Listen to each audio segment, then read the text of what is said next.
Welcome, ladies and gentlemen. Sorry, that was somewhat high pitched there, but welcome to the Age of Spite. This is Hollywood Hates You streaming edition, live stream. We're talking all things Hollywood hating you today. So Ezra Miller still in the role of Flash, but that's now up for rumors. Maybe he's going to leave. We've got Lawrence Fishburne dunking on Matrix regurgitations, a film designed to dunk on the studio, and of course, at the behest of fans, we've got Halloween Ends. An actor has, quite literally come out and told us that the director told him, fans aren't going to like this movie. So, and also we've got Fantastic Four rumors. Whether they're fantastic or not, we will let you decide. And also big shakeups over at Warner Brothers and Disney. Lucasfilm, Disney, Lucasfilm, either or whatever. We will be covering any and all that today. So joining us, as always, is the co-host, Paulie from the Latino Slant. How you doing, good sir? Hello. I'm doing good. good. Nice to have you on. And we've also got Tom Connors from Midnight's Edge fame. How you doing, good sir? Doing the best I can. Thanks for having me. Perfect. Yeah, no, always good to have you guys. I am also reliably informed we will be getting Andre from Midnight's Edge. However, he's just driving currently from watching Black Adam. So hopefully he will jump in because I want to get his straight out the theater review because I think you guys will find that interesting, I'm sure. So if you guys want to support the stream, you want these things to continue, you want to get your 2 cents thrown in to the conversation, we've got the super chat function, and also just chuck that in your comment, and we'll sort of read them out and get to that as part of the conversation. But also, I've just got to say, ladies and gents, these streams will no longer be here on the main channel after the fact. There is a new channel linked in the description box called Missed Reviews Live Archives. You can head on over there, hit subscribe. And if you don't want to watch huge, long streams, 2 hours plus, you don't have to, because I'm clipping the specific topics that I think you guys will enjoy as well. So check that out, as well as, ladies and gents, Paulie from the Latino Slant and Midnight's Edge. Both of them are linked in the description box. I think Midnight's Edge After Dark is as well. If not, I will correct it. People are asking, we can't see you. Hey, you can now. And me profusely rubbing my eye because apparently something literally flew into my eye just as I was doing the intro. So my eye is really red and wet now. So it looks like I've been crying, but I have not. My eye is absolutely Don't wrecked. be sad, Mr. H. It'll get better. Honestly, yeah, Hollywood hates me. Yeah, sorry. Like, this is. We don't like a sad, watery Mr. H.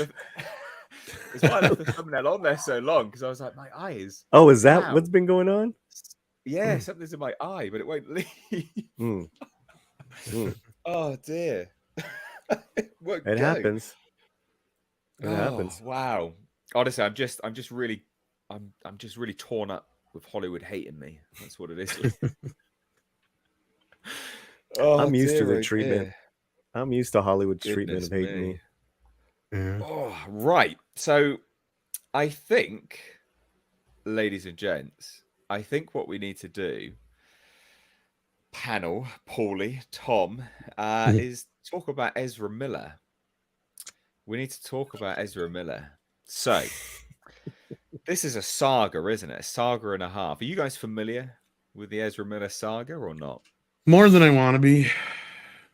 But yeah. Okay. Yeah, likewise. Yeah. Likewise, I've been covering it incessantly here on my channel. But it has been quite a saga. It's quite an interesting saga to follow. Well, they finally found a way to cancel him. They did a DNA test, and he is in fact a Latinx, so he's out. That's it. Bin off all the Latinx people. Why not? Yeah, all that bad behavior. Yeah, that's it.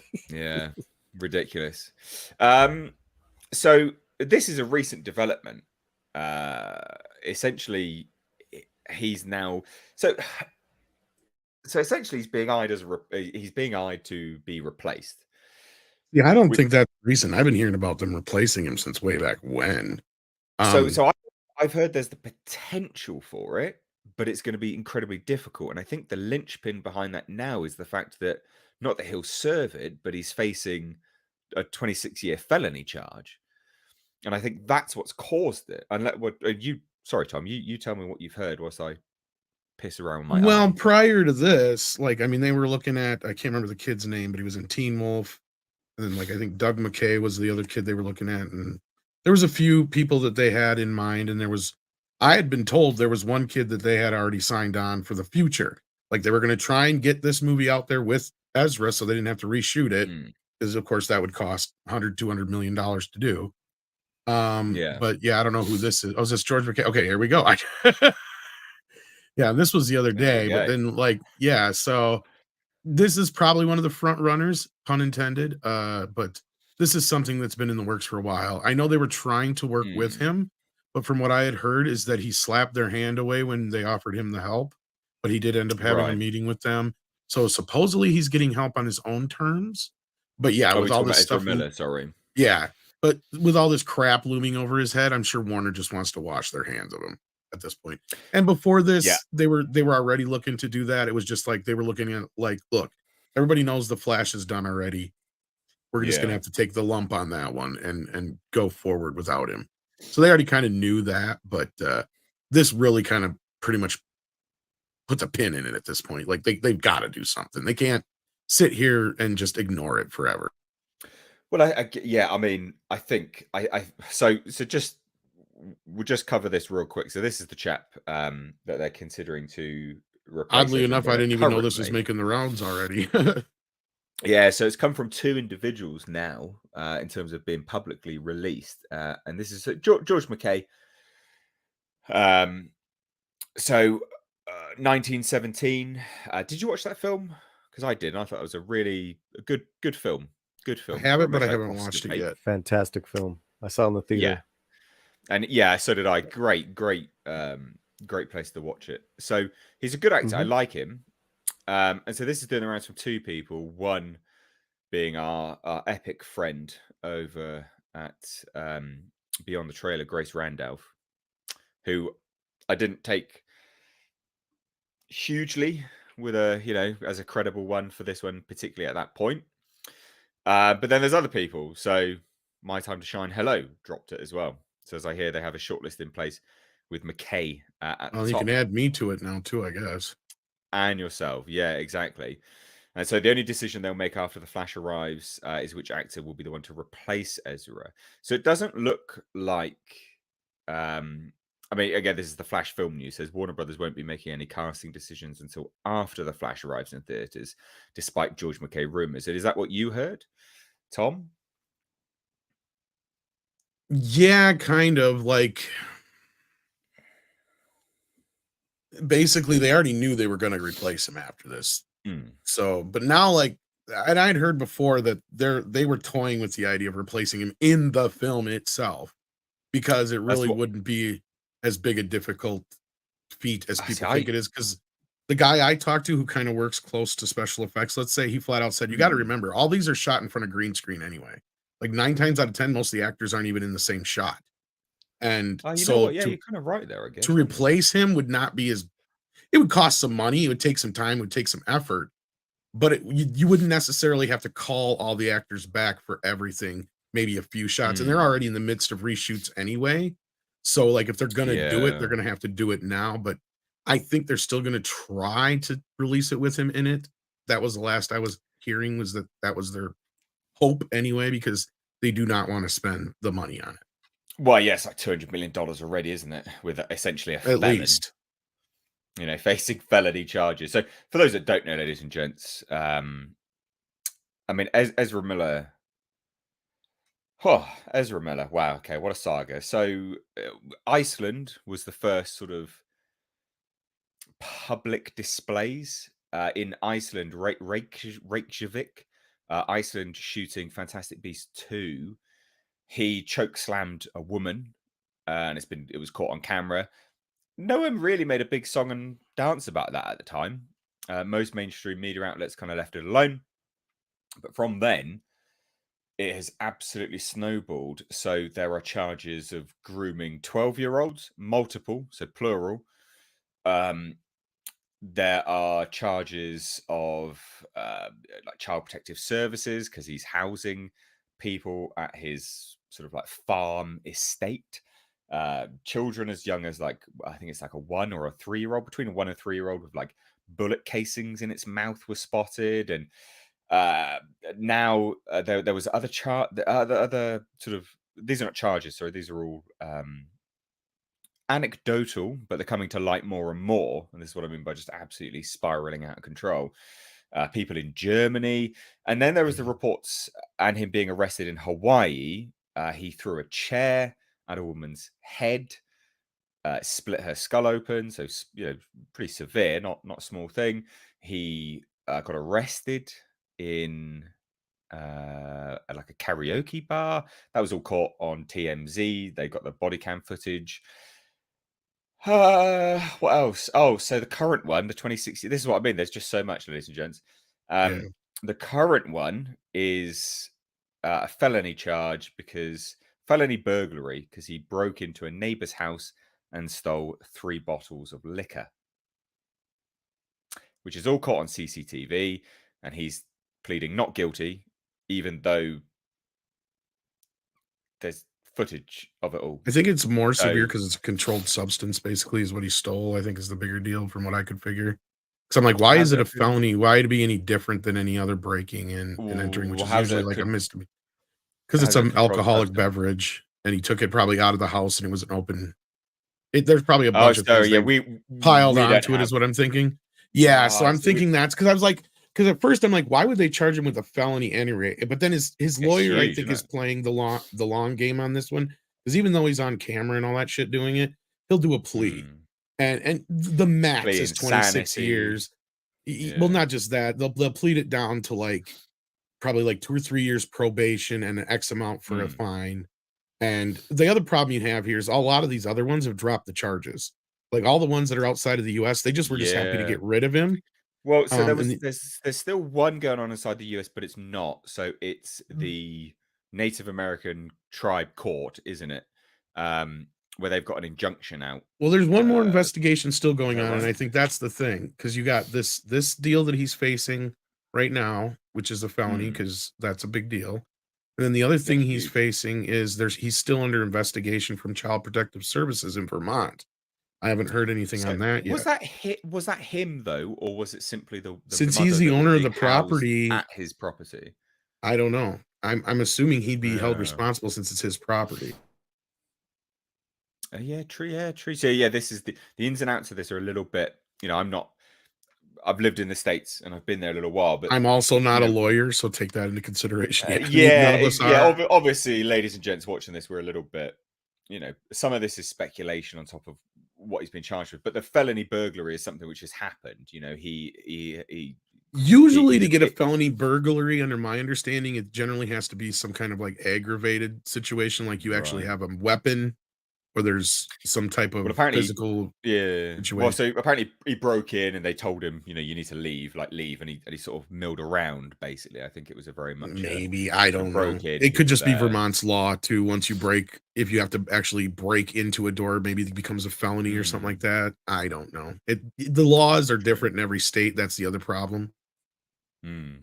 But the crux of it is, he's facing. Well, he won't go to prison. We know that. Obviously, Hollywood privilege, or should we call it pronoun privilege now, I guess.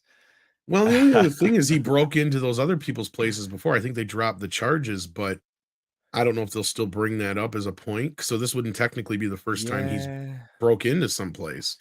I don't know if you can, though, because if they drop the charges. That's what I mean. Again, I don't know how the statute is on that because I'm not a freaking lawyer, but yeah. Yeah, true. Very, very true.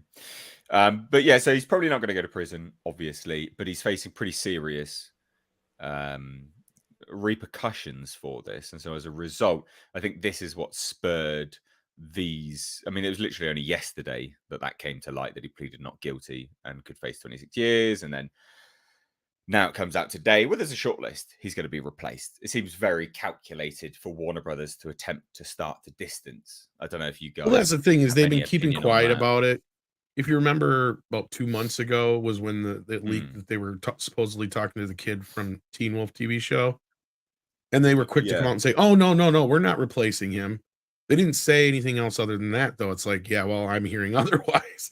And then, of course, this comes out. So, like, for them to even have a short list, that means they've already thought about it. That's what I'm getting at. Like, you don't just come up with a short list overnight. Yeah. No, completely agree. Are you? I mean, Paulie, what would you think about George McKay replacing Ezra Miller? Well, you know, first of all, I was kind of joking about Ezra being a Latino, but with that rap sheet, I don't know what. Oh, is that race? Oh, I just canceled myself. You don't got enough speeding tickets, Paulie. Dear. I mean, what kind of privilege? What kind of privilege does Ezra have, man? This is a Hamada privilege. It's a Weinstein privilege. It's a Hollywood privilege. It's pronoun privilege. Bad wig hair day privilege. I mean, insane. Yeah. This is a done deal, man. They got rid of Hamada. Getting rid of this guy, George McKay. Honestly, I don't know. I thought all the actors in 1917 were incredible. I just don't know which role he was in. But if he was the lead, I mean, forget about it. I mean, all those guys were great actors. He was. Well, it was a twin lead until one of them died, wasn't it? Because it was following both their stories until then it was him. He sort of continued it on. So he's the quintessential lead, I guess, of that film. Yeah, I think he's a great actor. Do I see him in that role? I don't know.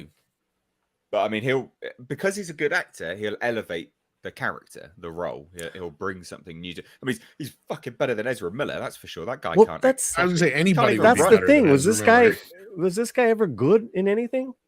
No, Ezra. Well, no. People really. like him in. People like him in. We need to talk about Kevin, but at this rate, he's literally been playing himself. That's the rumor. Yeah. Weird, man. And not only that, he supposedly went overboard on the stand as well, from what we heard, and that was out in the public. That he had, had to actually have interventions right on the set. Yeah, because he went completely ape shit on. Yeah, he had meltdowns, like screaming and stuff like that, didn't he? Yeah, he was playing the fireman, and he was trying, or whatever you call him in the movie, and they're like, "Oh, well, that he's just method acting or whatever." It's like, no, this kid's got some fucking issues. Yeah. And I think it's important to kind of take a step back from this whole situation, as I've done in other videos, is that, Warner Brothers are massively to blame for this as well, because you're enabling someone that's clearly unwell. He's mentally unwell. And they really should have took a step back. They should never have pushed. Well, I heard Hamada was protecting him for the longest time too. Him and Sarnoff and some of the others that were there, they were protecting him all this time. He's not good enough to protect, is he? Like, why would you do that? Well, at the same time, they put themselves on the line, but now that they're out the door, there's nothing to gain from standing behind this kid anymore. Yeah. I want some of that. So I mean, that's the predominant thing. George McKay and the sort of shortlist and things like that. I'm actually going to just disappear un momento to pour some water in my ever leaky eye. I will come back a second, but Tom and Paulie, I'm sure you can hold down the fort. Perhaps, you can talk about your thoughts on Matrix Resurrections before I come back and we get on to the next topic. You mean, how about that? Matrix can't get an erection? I called it Matrix Regurgitations. Well, I said that because this whole movie is about a guy who can't get it up anymore, so he takes a little blue pill at the end so he can. Whoa. That's brilliant. If you really watch, I'm going to sort my eye out. Okay. What's up, Tom? Yeah, Matrix Revelations. I think we talked about that enough back when it came out, Paulie. But yeah, I poked my fun at that. It was a bad movie, and I guess Lawrence Fishburne was speaking out about it. That's what Mr. H is going to talk about. Yeah, I think that's the story we're going to bring up. But Did you see it in the theater or did you wait? Did you see it on HBO? Oh hell no, I saw it on HBO. I went with Robert Meyer Burnett and we saw it in IMAX. Yeah, I remember when you guys went. But yeah, I don't know if people in the chat, did you all see Matrix Regurgitations? What'd you think of it? I mean, it was better than the third one, but that's not saying much. Oh man. But it was really just The Force Awakens and The Matrix, because it is the same exact movie. Yeah, I don't even think the filmmakers wanted to do it, and they were kind of like forced to. Well, I'm not going to let you do it because Warner Bros. Has basically said we're doing it with or without you. Yeah, according to one of the Wachowskis, they were told that we're going to do it with or without you. So yeah. Why they would? I would surprised that Warner just said we're going to do it without you. Well, what about with us? No, we're going to do it without you. Yeah. Because that's what I've always wondered is why they still have a career. Because outside of the first Matrix, the Wachowskis haven't really had any hits. The closest they have is Speed Racer is kind of a cult hit. That's about it. Most people hate this. Didn't they produce that? I think they produced that, but yeah. Outside of those two, yeah, like everything else they've done has been a big joke. Some people in the chat actually liked the third Matrix. I think there's some endearing qualities in 2 and 3. I think they just should have been put together. It was really self-absorbed, those two films. Weren't they supposed to be together? They were filmed back at the same time. Yeah. I just can't stand 2 and 3. They went way off the rails. Like 2 was so bad I didn't even go see 3 in the theater. I waited till it came out on video. I remember seeing 2 at that midnight showing. The hype was so real. And then, because The Matrix was one of the greatest things we had seen. We were just like, what? And the second Matrix comes out. We did the midnight screening, and I didn't know what I was watching. I was just it's got some cool moments in it, but then the story's just all over the place. And then the third film is just kind of a spat in the face of the fans and everybody involved. And so I'm curious, Mr. H, what? We were just discussing the fourth one as well. So what does Lawrence Fishburne have to say about the fourth one? Considering I know he wasn't even asked to be a part of it, from what I recall. He wasn't, and people's excuse. So for those that obviously this whole stream is about Hollywood hating you, right?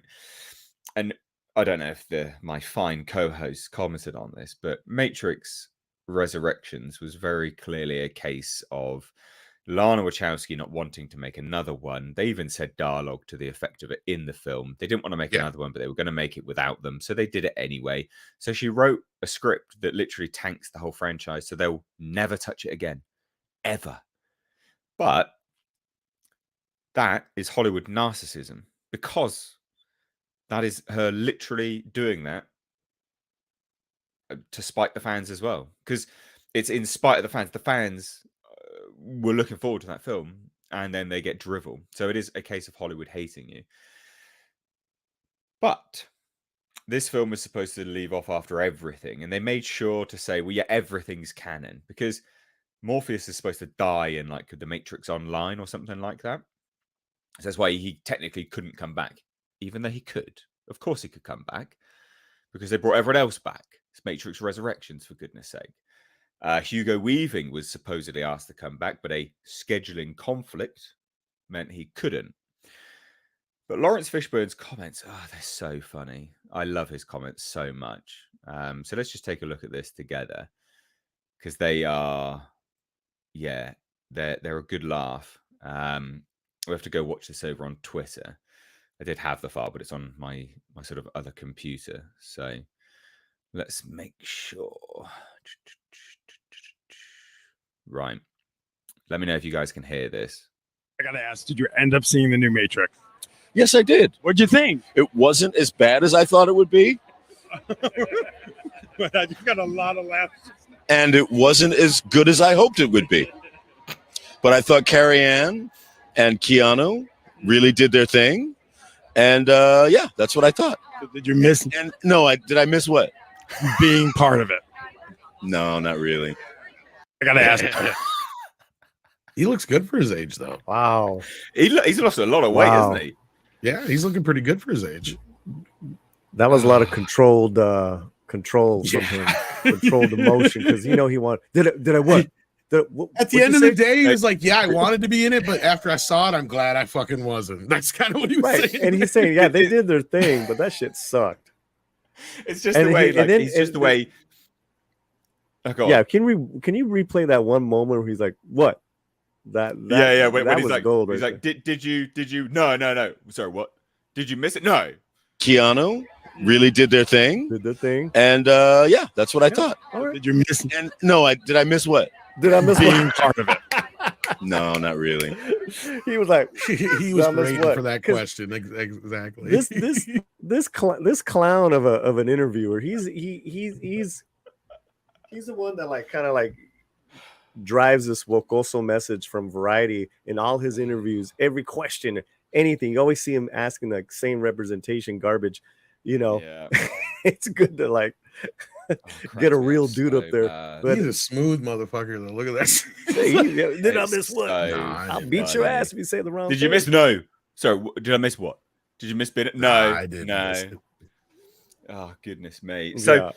I just thought I'd bring some sort of levity to it. We've also got to bring on our esteemed guest, who I will be picking his brains in a moment. But it's Andre from Midnight's Edge. How you There doing, he good is. sir?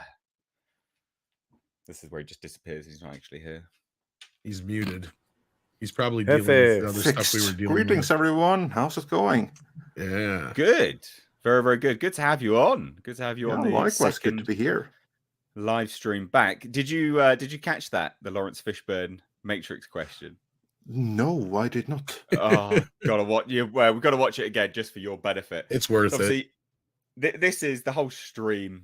I sort of sent you the briefing about it. It's about in Hollywood, the age of spite, and I think that's a true summation of what we're living through. Hollywood does everything to spite fans, in spite of fans. Criticism they just take as spiteful hate. I think it perfectly encapsulates what age we're living in. And Matrix Resurrections was obviously terrible anyway. And Lawrence Fishburne, Morpheus could have been in it, but obviously not. And he gets asked about it. This is the first time he's ever been asked about it live. Like no one's ever. It's first time given his opinion on it, and it's pure gold. So I thought you'd like this. I gotta ask. Did you end up seeing the new Matrix? Yes, I did. What'd you think? It wasn't as bad as I thought it would be, But I just got a lot of laughs. and it wasn't as good as I hoped it would be. But I thought Carrie Ann and Keanu really did their thing, and yeah, that's what I thought. Did you miss And no, did I miss what? being part of it? No, not No. really. I gotta. I didn't It's miss that shit. last bit that gets me every time. Last bit, it was Did you like miss- it was No. so like What? I didn't miss shit. Did I miss what? Andre? No, I thoughts? didn't miss it. Because he already knew the answer. Right. Oh dear. Yeah, He was no, playing that was, with him. I was very honest. Oh, does that not crack like you up? It's more than honest, actually, because Andre, I will first tell you, like, when they say something is like all right or not quite what I thought it was going to be, that's basically them saying it sucked, right? Because Yeah. they can't flat out say something sucked. This is the closest thing to it, so it was refreshingly honest. Oh, so good. Correct. The best thing And- ever. I love that. And the thing, Andre, with this interviewer, he always gets, it's like softball to the Wokoso actors with the Variety red carpet interviews. That's where you get all the cringe. And then you see Lawrence Fishburne being honest. Did you miss? No. Did I miss what? him as well? Yeah. Well, and this guy, of course, is the guy who also interviewed Brie Larson for her famous "What Would Anyone Miss Me?" comment. Yes. That was that. Yes. That was the Lord. moment that will go down in history. So yeah, this guy, he should do more of this because he's really good at getting like the most natural, perfect reactions. In this case, the just I don't give a fuck impression from Lawrence Fishburne, and the snark and resentment from Brie Larson, and who knows what else. Anyway, this guy, he knows how to get the nuggets, whether he tries to or not. So kudos on him. Right, Andre, I'm gonna have to hand it on over to you right now because you've seen it. Can we Yes. have a straight out the theater, honest, and you go on as long as you want, good sir. Black Adam review. Okay. First, what do you expect my review to be? I just wanted to. What Well, are you the sound very expectations in the film? deflated. You sound very deflated, so it doesn't sound like it's going to be good. Well, judging from the early reviews, it's going to be pretty awful, isn't it? From the early reviews, yeah, but they're mixed. We never know quite where they're going to land on the audience's score. So, what was your? You sound very deflated, man. What was it? Yeah. My overall thoughts on Black Adam is, I liked it. Hell, I loved it. Are you being serious? Yeah, I'm serious. Oh wow! Okay, It was awesome. It's the best superhero movie this year. Did you dip into any of that? That's not of that wine that you're drinking? Wait a minute. What about Morbius? Andre, are you sober? All the time. Are you sober? This movie is more I'm really entertaining. surprised. If you take all of the entertaining bits of Morbius, Thor: Love and Thunder, Doctor Strange and the Multiverse of Madness, you take the best out of all of them, and you multiply them, and you double them by 5. And they're still only half as entertaining together as Black Adam. Oh wow! Okay, so I mean, Black Adam is thoughts, then. not in any way a deep movie. It is not a philosophical movie. In this sense, it is not a good movie, but it is a very, very entertaining movie. It's a movie that I would compare with the first Venom. Forget about the Venom meets Carnage, because that was a piece of crap. But the first Venom, I unabashedly enjoyed it. It's a bad movie, but it's a bad movie that was salvaged by like this gaming feature of him and Venom interacting together. Because of that, the whole thing was fun, right? That is the thing with Black Adam. It's fun. And I maintain that the reason that the critics pile up on it so badly, it is because this movie has no Disney and no Amazon to instruct that reviews have to be good. Remember, they were the critics that really loved The Rings of Power, that loved Thor: Love and Thunder, that loved Doctor Strange and the Multiverse of Madness. All the stuff that we as fans hate, well, they are the same critics that hate this. And also consider the political situation here. This is the first movie to come out under the not Black Adam, but the David Zaslav regime. David Zaslav, who has gone to war against the wokies of Hollywood. David Zaslav, who cancelled Batgirl. I think that these reviews are very much so influenced by wanting to take him and his new direction down, because I can totally see what changes have been made to Black Adam here. I can see that at one point in this movie, because this movie, without getting too much into it, I don't want to give too much spoilers here, because this is a movie that I actually would say that you're in for a good time if you go see this. A big part of this movie takes place in this replacement Iraq-Afghanistan called, I don't know. Yeah, exactly. That's the one. And I think that at one point in this movie, there was some political commentary on invasion and how you create your own enemies and stuff like that. Gone. There's none of that. There is not one hint of wokeness in this movie. None at all. Women are being rescued. Men aren't all bad. It's good to have a father in your life. All of these things. And of course, it's filled with diversity, but it's very natural diversity. There's nothing toxic. There's nothing divisive here. So again, is it bad? Well, yeah, depending on what you want. Is it dated? Yeah, it's kind of like phase 1 level when you go and establish something. But I would say, given where we are with other DC movies and other Marvel movies right now, this is just what the doctor ordered. So, would you say, fair to say, because I viewed Venom as a popcorn flick, just a fun, dumb popcorn flick. Yeah, it's a fun popcorn non-offensive. flick.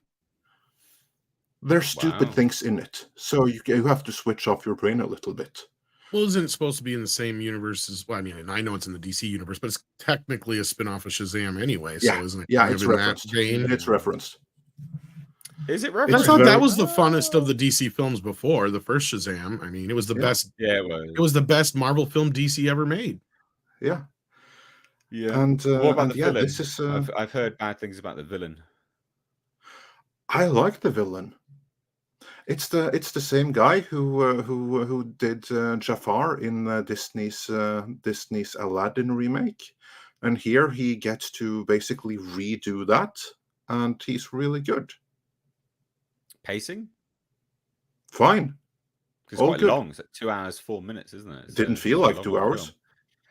It felt pretty fast paced. I wasn't bored or anything. I had fun with it.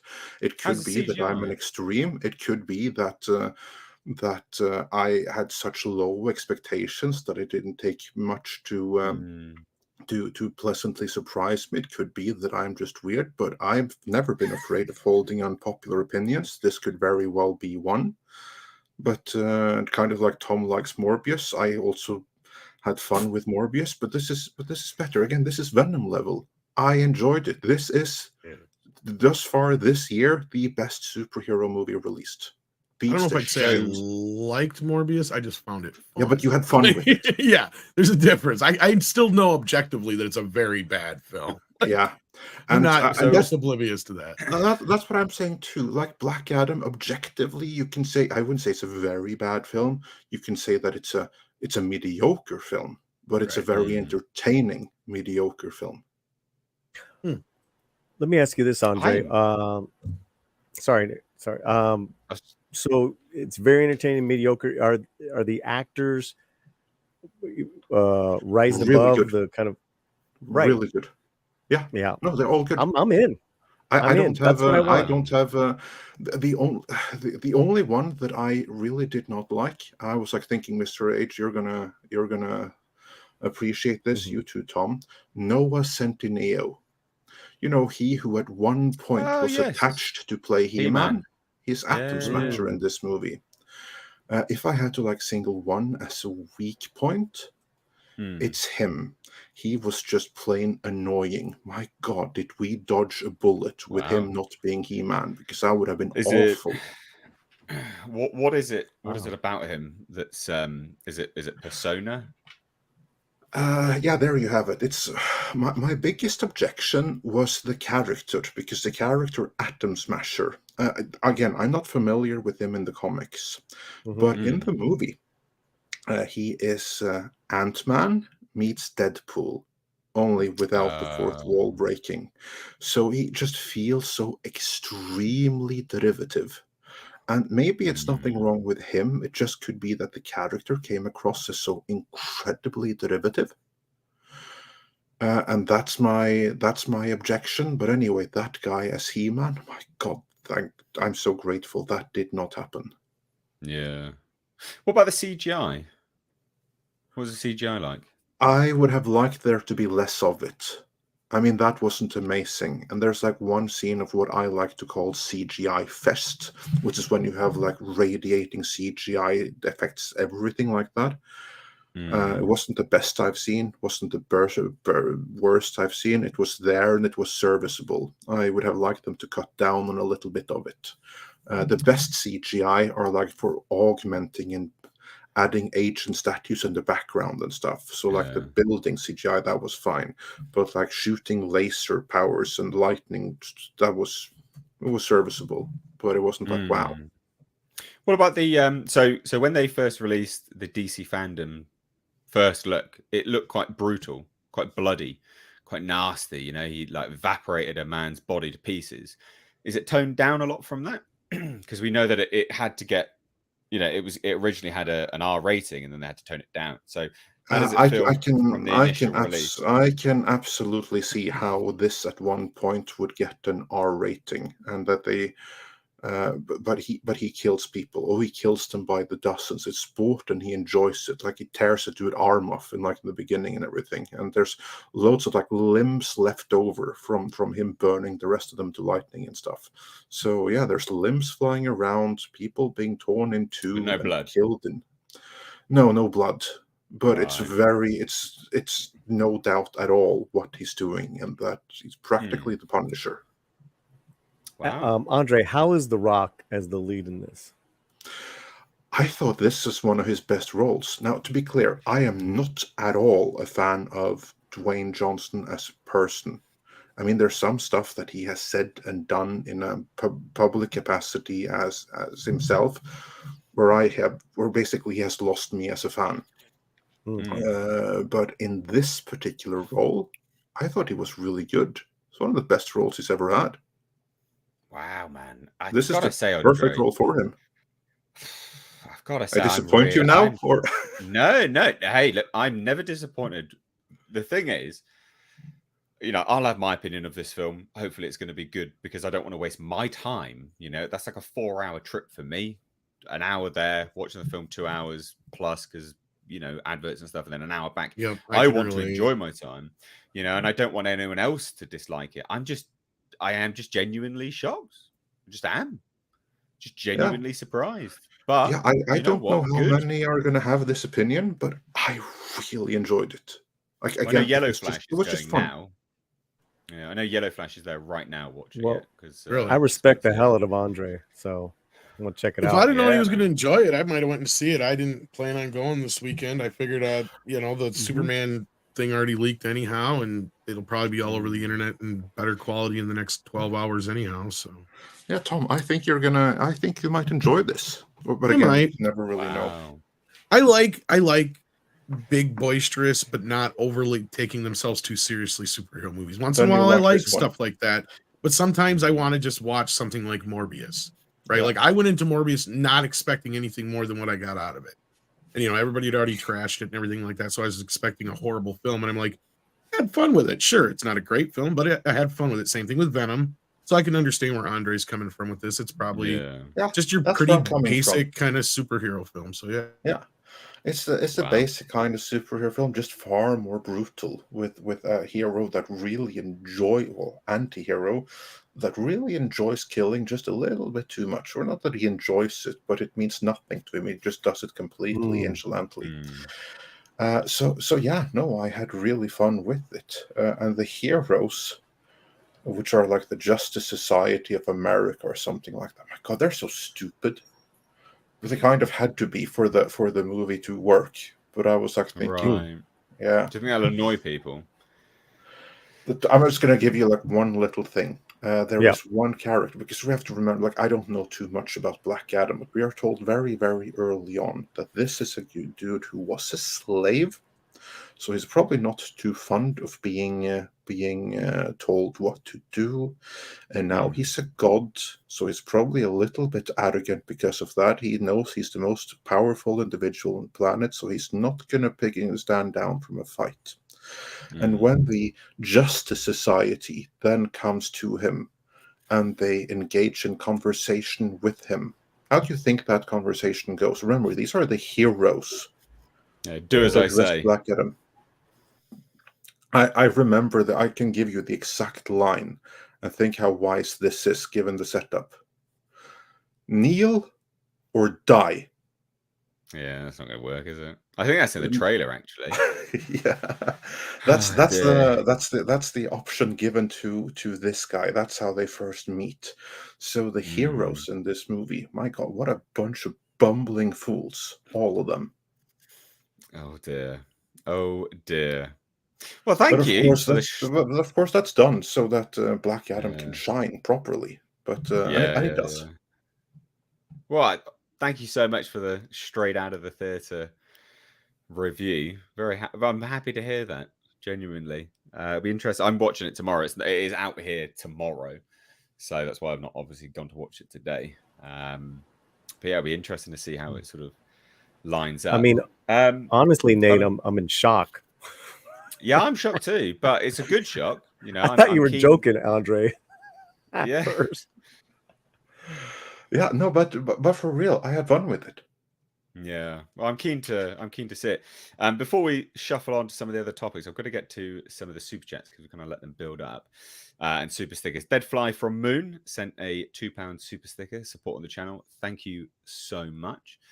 New function on StreamYard means I can actually highlight them all now and scroll all the way up, which is great. We've got the 70s rock fan sending 10 Canadian dollar dues. Says, what a great lineup. Paulie and Mr. H together is awesome. Not sure who this Tom guy is, though. Oh, Tom.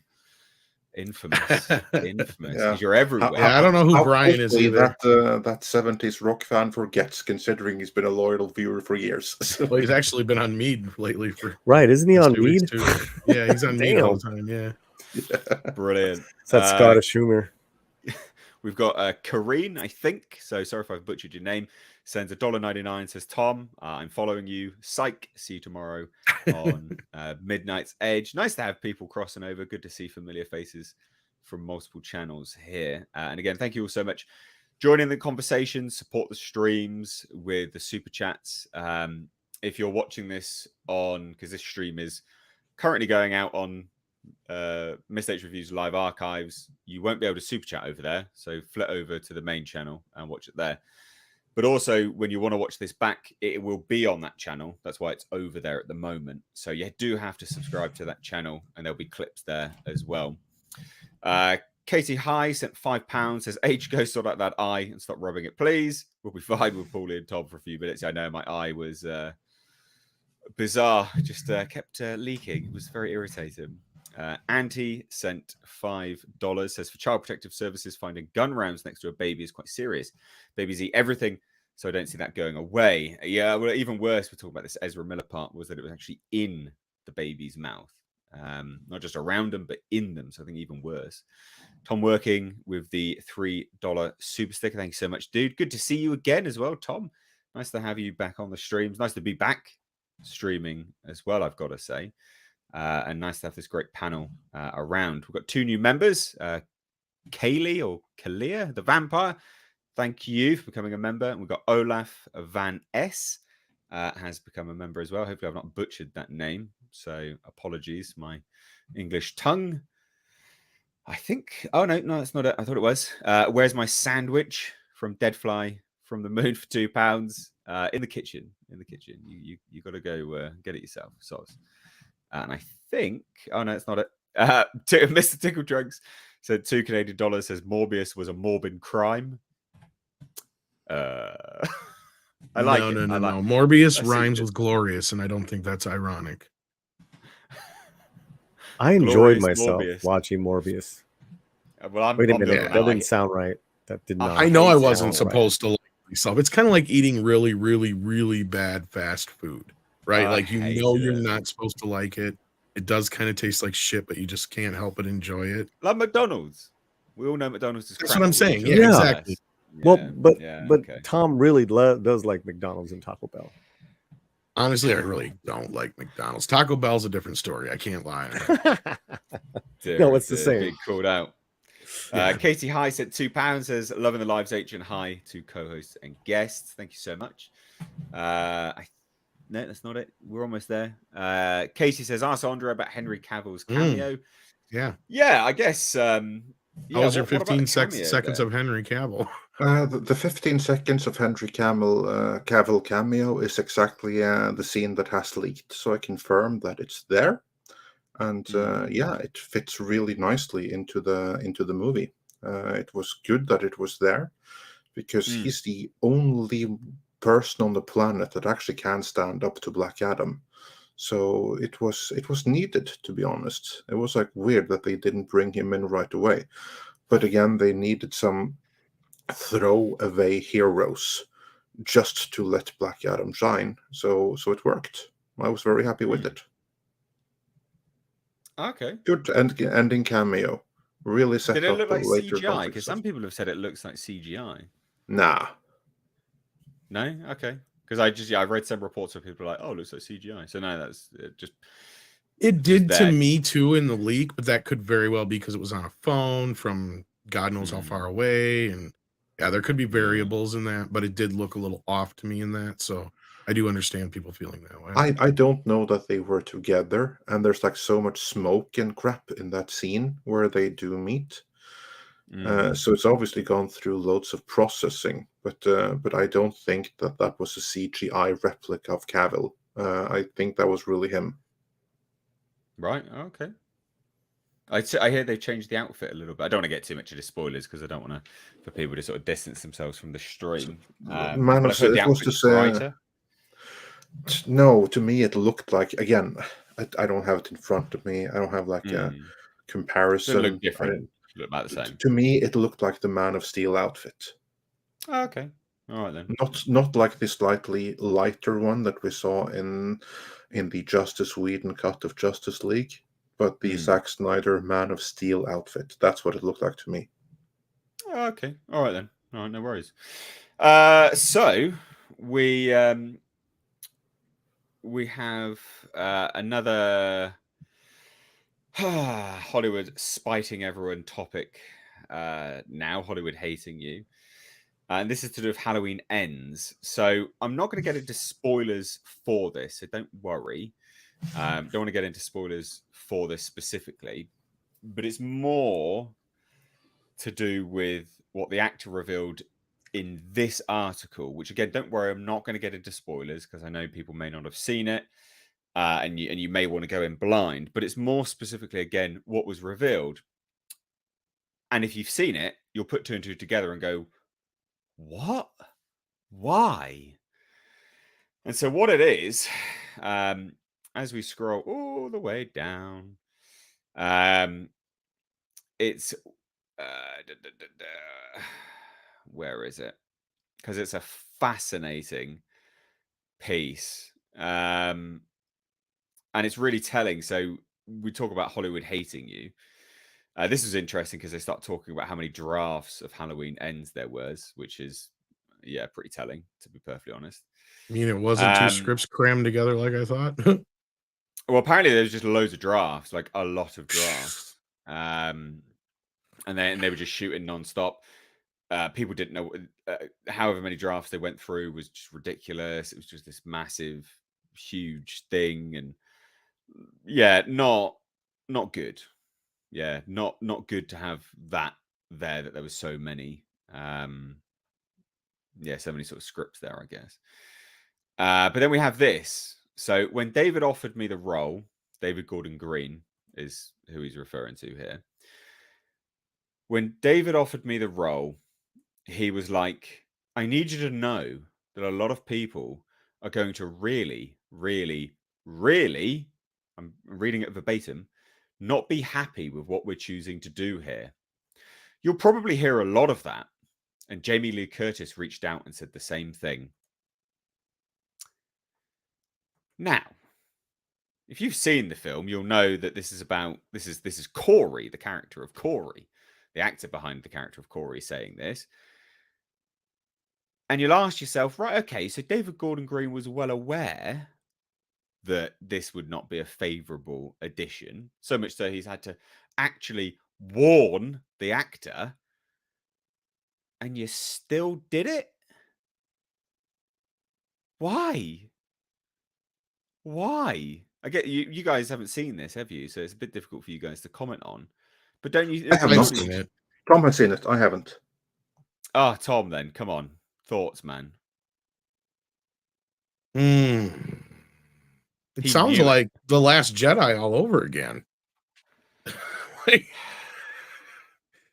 Which is funny because Jamie Lee not liking this, and I can see why. Because I mean, there was two new writers on this movie compared to the first two. So my initial thought was I thought they Hellraisered this bitch. I thought they went and took some unrelated script and slapped it into this movie because I was pretty much convinced that they sat down after the second film and they're like, shit, we've got 20 minutes of story here and we got to make a 2-hour movie. What do we do? So they came up with this wholly new idea of a story to fill in. And some of that isn't the problem. Like I said, I give them credit for trying something different and going to points in this franchise where Halloween and others have tried to before, but the problem is that this needs to wrap up a trilogy. You can't. This isn't the time. Exactly. Yeah. This maybe if you put some sprinkles in to set up something for the future, possibly. But yeah, they went all in on this and they shot their wad, and then we get this limp ending on top of it all. It was kind of limp dick. I don't know. Limp dick ending. But I just, to me, it's really egregious. David Gordon Green was well aware, literally so much so that he's warning the actor. He's like, you know what, people are really not going to like this. They're really, really, really, three reallys not going to like this. Just so you know. Why'd you make it then? Why'd you shoot it? Why'd you Because they had greenlight to. it? No, but I agree with you. They Goodness should have me. delayed it or something, or they should have said we need a fresh perspective on this. I honestly think that the last 20 minutes of this movie should have just been the end of Halloween Kills, and then we have Yeah, a it should have been. trilogy. Then we have a trilogy. End of discussion. It's the first film, then the two newer films. End of done, over with. You could have done something so much better with this. You could have had, like Absolutely. I said, the last 20 minutes of Halloween Kills. Have him, have a big face off, 20 minutes, half an hour, whatever. Have a massive face off between Laurie and that, and then you What I can would've- have like. Go ahead. I was just saying what I would have done is because they cut off the original ending where she picks up the knife and leaves the hospital, because they had initially planned for the third film to pick up right after the second film, like the first film did. Yeah. And I'm like, what they should have done is not killed Tommy Jarvis. And then you have her leaving the hospital, her and Lindsay. She gets Lindsay and Tommy, and they're like, well, we're not going to let you go after him alone. She goes after Michael. The three of them, the survivors of Halloween night, go after Michael Myers, kill him.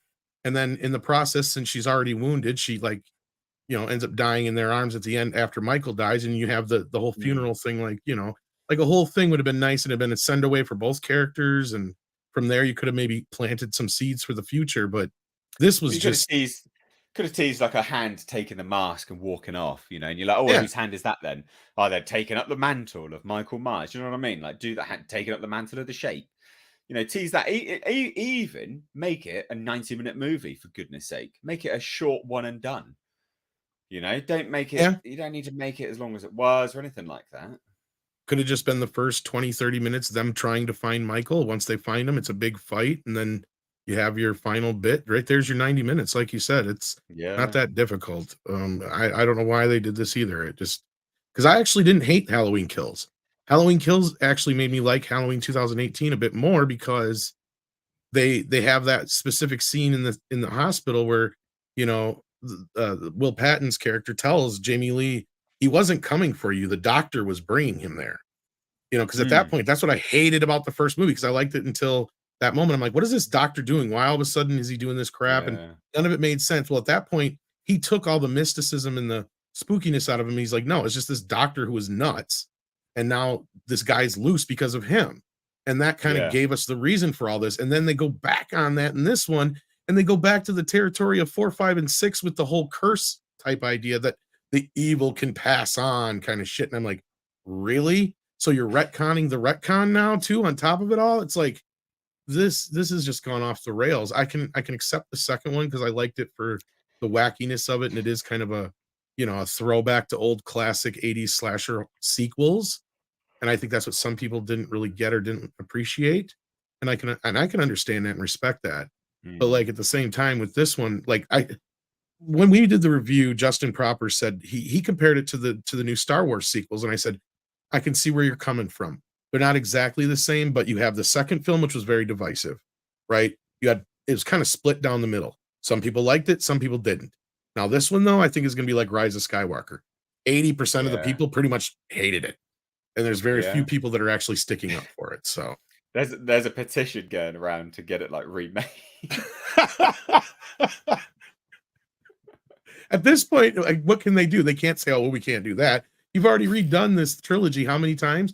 Like I'll see. I got this little diagram of where the sequels all fall in. We've literally had like 3 different trilogies in this franchise so far. Why'd they even have to make it a trilogy? Just end it on Halloween Kills. Just leave it there. Bad. But I mean, Andre, like, what are your thoughts on that? I mean, obviously you've not watched the movie, but I mean, it's pretty egregious, right? That they're well aware that people weren't going to like it and still greenlit it. Yeah, it's unbelievable to me. I agree with Tom. Like, why didn't they just make Halloween Kills slightly longer, or make it evenly and split that into, like, why do this thing when it's only meant to divide? I mean, part of the reason why I liked these movies right here is, as we see on the screen here, the cool This is a thing brilliant with infographic. I love yeah, it. it is really good. The cool thing with the Halloween franchise is that you have, let's count them. You have like 1, 2, 3, 4 different continuities. It's like a live action choose your own adventure thing. And I liked it because I was like, okay, cool. I haven't seen half of the older ones, and now I don't have to. I've seen the original, and now I just have to follow these 3, and I'm going to have like a really cool modern day retelling with Jamie Lee Curtis and everything, and with Michael Myers not going after his sister, which was something I always thought was a little bit weird and dumb. So to me, this iteration right here, the new timeline, to me is like the most legitimate in a sense. And again, I haven't seen the final of it, but I do like the 2018 Halloween. I do like Halloween Kills because I don't have any attachment to the franchise. I was looking forward to Halloween Ends, but of course, hearing Tom's response and seeing what's come out about it, that of course dampens my excitement significantly. I hated the film, Andre. It And was painful to watch. yeah, I haven't. There's a reason why I haven't prioritized seeing it yet. This movie solidified my actual trilogy being the original Halloween 2 and H2O. I don't even consider Resurrection. To be honest with you, it's like H2O was the perfect ending. H2O is still the superior film over the other 3, in my opinion. And Halloween 2 has always been a fan favorite, and I kind of enjoy it still too. So to negate that in the new trilogy was kind of stupid to begin with, other than not having the sister be part of it. But then Jamie Lee Curtis became such a big part of this trilogy anyway. It was just kind of, what's the difference? You know, does it really matter at that point? Because they didn't really do anything other than that bit with the doctor that kind of led you to believe that he wasn't coming after her anyway. Because by the end of this movie, it's kind of hard to argue that. Yeah. You know, Nate, I had something for an affection for Season of the Witch. 8 more days till Halloween. Halloween. I love Season of the Witch. 8 more days till Halloween. Silver Shamrock. Well, you're still going to go watch this, aren't you, Paulie? You're still kind of scheduled in to watch this with your partner. I had no plans to watch this, bro. Romy and her girlfriends are going to go see it because they love just being scared. So, right. Bye. Bye. That's when I'll catch up. They won't be scared. That's the thing.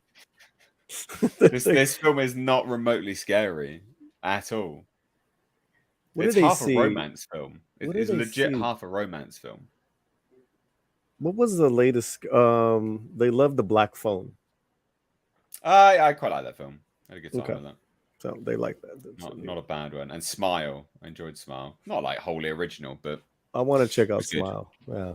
Original in terms of it not being part of a franchise in that regard, but not an original film. Let's get us some more super chats real quick, ladies and gents. And if you're watching this, you want to support the channel, join in the conversation. Super chats are a good way to do it. And just a few bit of housekeeping things. Please do, in the description box, you will find another channel, a link there. Mistakes Reviews Live Archives. Check that channel out, subscribe to it. You'll find clips from these streams that you might not want to watch the whole stream. You might just want to watch a clip. Check it out there, because these streams won't be on the main channel now after the fact. So please do hit subscribe. And you'll also find everyone's channel who is here, our esteemed co-hosts, links there as well. So head on over there, harass them, and tell them I sent you, because they would appreciate being harassed. Andy McCallum said £10 super sticker. Thank you so much, good sir. Nice to have you on. Should still be a moderator if I remember rightly. If not, we need to correct that. Fictagious sent £2, says, tweeted you my meme of what Shills claim with Halloween Ends. I'll have to check that out, actually. Can't really do that right now, but I will definitely check that out. Mr. Tickle Trunks sent $5 Canadian, says Morbius took too much time. Jared Leto reminds me of slime. I cringed when he said it's Morbin time. I'd rather watch a mime. Sorry for all the rhymes. Oh, I love that. Absolutely fantastic. That 70s rock fan. Said $5 Canadian. Says, only kidding, Tom, buddy. You are the acknowledged leader of the Midnight's Edge After Dark Smooth Top Gun Squadron. Call sign, a Bold Eagle. There you go, man. You're the Bold You can Eagle. ride my tail anytime. Jesus Christ. Horseradish Power sent £5.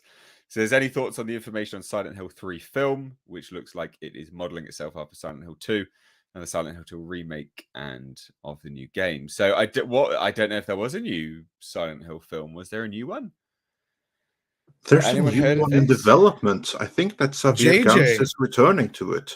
JJ's involved. Really? Bad Robot's involved. They're involved with the game Ah, and the reboot. Fuck's Oh, sake. well, ignore that then. That's pissed Yep. on my parade, isn't I it? think that was news from yesterday. Yeah. Why? Why? So what's the news then? Anyone? What is the news? I'm trying to find it right here. Silent Hill Ascension interactive series from Bad Robot and Dead by Daylight developers revealed. Fucking hell. During their Silent Hill transmission presentation, Konami revealed the future of their franchise. The What, in the bin? long-rumored They Yeah. just had a camera zoom in on a trash can. That's the future of the franchise. Silent Hill Ascension is an upcoming interactive video streaming experience from Montreal-based Dead by Daylight developer Behavior Interactive, with art direction by J.J. Abrams' Bad Robot Games. As for Video the series, streaming? yeah, They I- made a you game know, before. That? Remember, they made that Star Trek game that everyone hated, that bombed completely? That was Bad Robot Games. and I heard they're supposed to be trying to, see, this is what JJ wants, though. He wants franchises he can control every aspect of. So they're making a game, a streaming game. Now, I some wonder if this is something to do with, like, because remember Netflix said they were going to be getting into gaming? I wonder if Yeah. that's what it's about. It's something to do with that. Like, I wonder if some of these streaming services are going to get into, like, some kind of sort of game streaming shared, like, server type deal. I don't know how you would. I mean, Google Stadia is closing down. So Basically like Steam or anything else, I'd imagine. I don't know. Well, it's just weird that it says a stream one. So Silent Hill 2 remake announced. That was today as Konami exhumes hit horror series. So that's one of them. Is this the one that you were reading? I think that's the one that Bad Robot's involved in, if I'm not mistaken. It's supposed to have, I think, the same director as the first one, but it's going to be like unrelated. So Somebody in the chat just said that too. 2 new spin-offs were also Maybe announced. that's one of them anyway. And a movie is on the way, Return to Silent Hill, from the director Christoph Gans, responsible for the original Silent Hill film. So that could be good, depending on who's behind that. Several Maybe media it was 2 of them, companies, including the interactive live stream specialist GenVid and the J.J. Abrams founded Bad Reboot, are also collaborating on an interactive streaming series named Silent Hill Ascension. So this is different. So it sounds like... Okay, so it is 2 sounds different like, projects. So yes, it sounds like they've got the game. They've got the game. They've got the movie. Then they've also got a interactive streaming series, which I would imagine is a bit like Bandersnatch. Do you remember that thing? Vaguely. It'd be a bit like that, I think, that Bandersnatch thing on Netflix, where you could sort of interact with the series and the series would progress a certain way. I think it's that, which in concept sounds great, but with Bad Robot behind it is not good at all. So it says, which will allow viewers to change the course of the narrative as it happens. So it is that. It absolutely is that. I like that idea. I don't like it being with J.J. Abrams. What has he done horror-wise, Andre? Do you know? Paulie? Tom? What a Cloverfield. Yeah, that's about it that comes to mind. Again, more mystery boxes. So yeah, it's a Cloverfield and related movies like that. He actually started out with Cloverfield in a sense. So him doing Silent Hill, I'm not excited. I was kind of like hoping because I thought. Well, it sounds I saw like the other something thing is before. unrelated, so I was wrong. Yeah, because Yeah, so it's a game, a movie, and then some other, and then his thing. Yeah. But it's like it's Of still a all series. these- It's a series. which is disappointing. But hopefully they took some notes from what happened with Resident Evil over at Netflix. Unless that's one of the learned deals what that he not to do. is that something he might be Yeah. doing over at Apple, because I know the only place that he's been able to get any work lately has been Apple and Paramount, pretty much, it seems like. Don't think Paramount Plus, does Paramount Plus have the capabilities to do that? How would you? No, I don't think so. The only reason they're friendly with JJ over there is because I think Bad Robot's still technically involved with like Mission Impossible and stuff, aren't they, Andre? Because he's locked into that after Mission Impossible Part 3, which arguably salvaged the whole Mission Impossible brand. And after that, because this is the Bad Robot way, they have some kind of stake in the franchise. So even if they're involved or not, they always will get some kind of percentage of the movie's gross. But That's they probably why have Star some Trek involvement 3, there as yeah. well. Yeah. That's why Star Trek 3, even though he wasn't there, he still was heavily involved. And then Because that's also a Bad Robot thing. He's still trying to get 4 off the ground, but yeah. Good luck with that. You know what? Some of You're on the sounds floor? good. Tom's on the floor? Maybe. Sorry, I tried to come in there with a comedic bit. Didn't work. Next. I think it was a little late. I'm gonna wait. Yeah, I've got to say, some of it sounds good, some of it sounds terrible. So there's that. So great comment anyway, Horseradish. Horseradish Power says, I was really interested for Silent Hill F, which is another one of these projects. Which also Black Power Puff sent $5. I think that YouTube might have deleted your comment though. Claudio Rogojan says J.J. Abrams produced Overlord, the zombie World War II movie. Produced it. I don't think he was involved too much aside from production. Maybe I'm wrong, but I don't think he was involved much past that. That was a good film. I like that.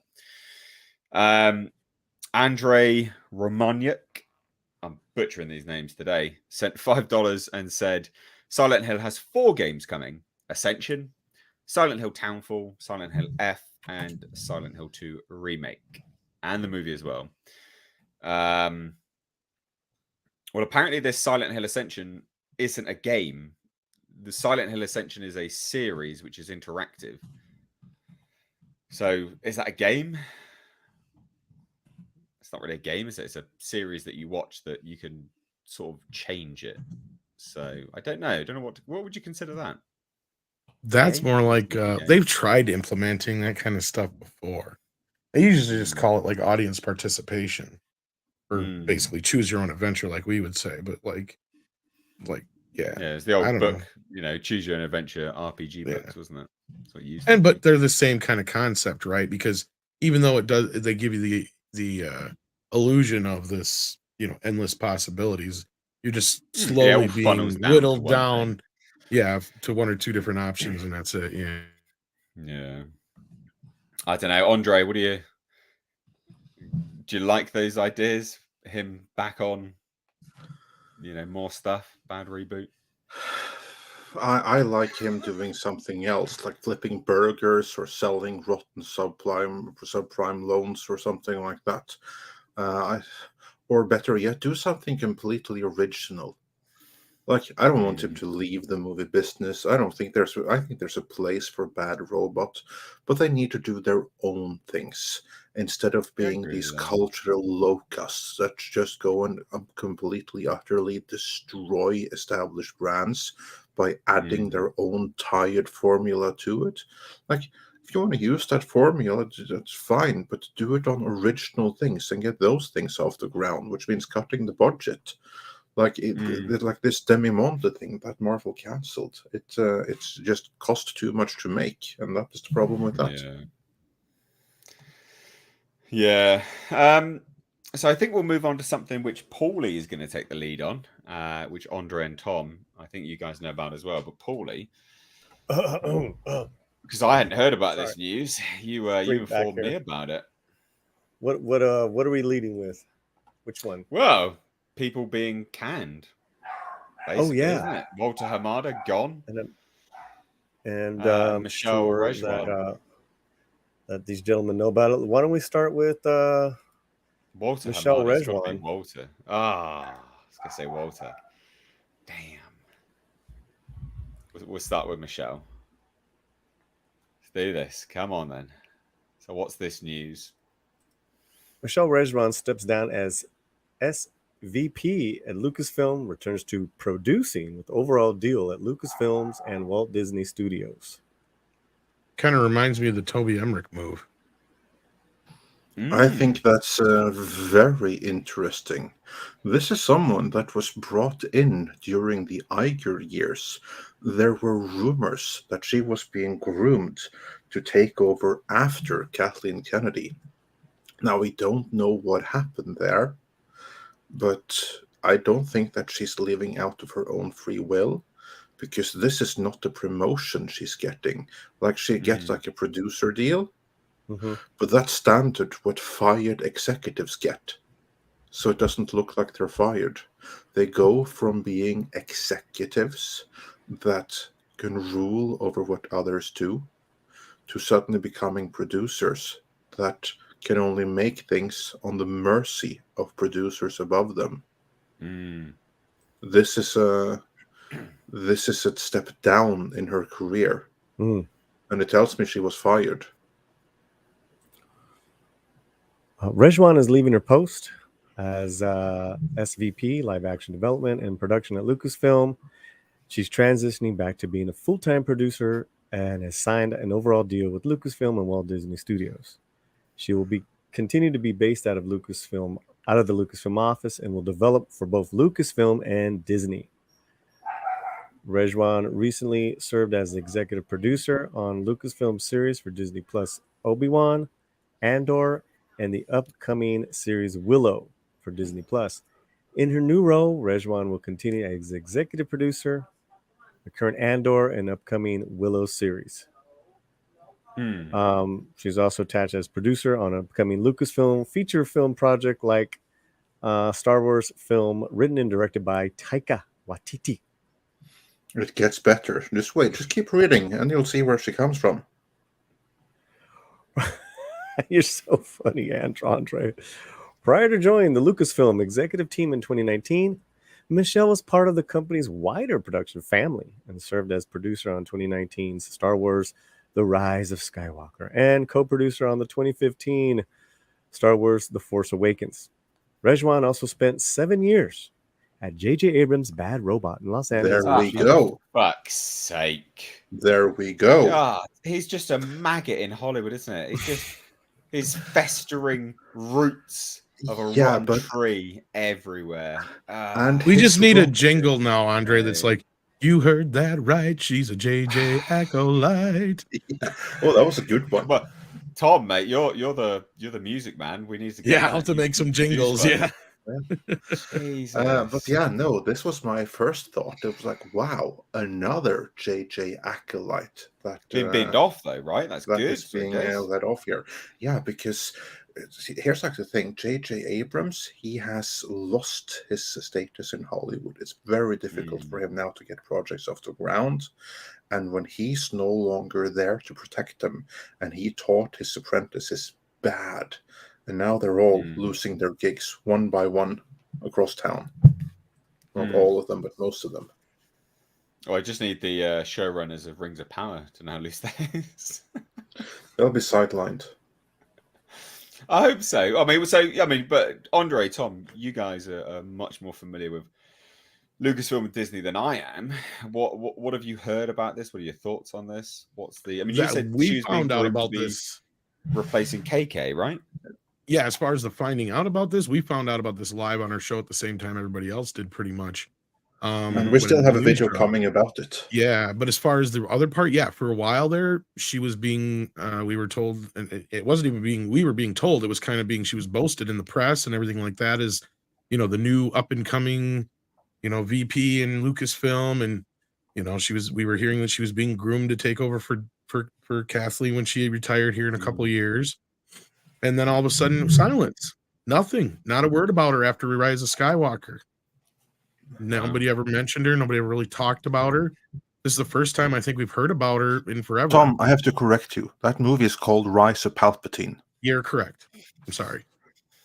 Rise of Palpatine. You can edit that and take that one. They're still shooting it anyway, so they haven't decided on a title, I heard. Oh, dear. Rise of Palpy. So, I mean, that's you guys just think she's been sacked, basically, let off. And yeah, a lot of the projects she's attached to are stuff that's already been done and or things that were in pre-production, you know, before she was downgraded, let's say. I mean, we still don't even know if the Taika Waititi movie is going to happen the way he was talking about it. Waititi. Like, yeah, I mean, he wasn't massively positive about it, was he? Really? Didn't sound like it was coming out by next darn year. That's for sure. Like it was supposed to be. I bet we'll see the Kevin Feige project first. That will be the first Star Wars movie we see between now and say 2024, 25, whatever.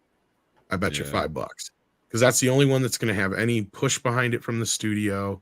It's probably the only one that's been far enough along with any kind of script. Because it had the one guy from what did he write?